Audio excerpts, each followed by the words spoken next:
ಖಾಲಿ ಮಾಡಣ್ಣ. ಭೂಮಿ ಮೇಲೆ ಬಾಡಿಗೆದಾರ ನೀನಣ್ಣ, ಅವನ್ ಹೇಳಿದಾಗ ಜಾಗ ಖಾಲಿ ಮಾಡಣ್ಣ.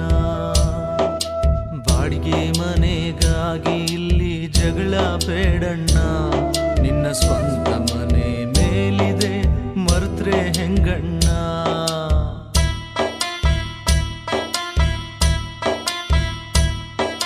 ಮೂರು ದಿನದ ಸಂತೆಯಲ್ಲಿ ನಗ್ತಾ ಇರಣ್ಣ, ಮೂರು ದಿನದ ಸಂತೆಯಲ್ಲಿ ನಗ್ತಾ ಇರಣ್ಣ.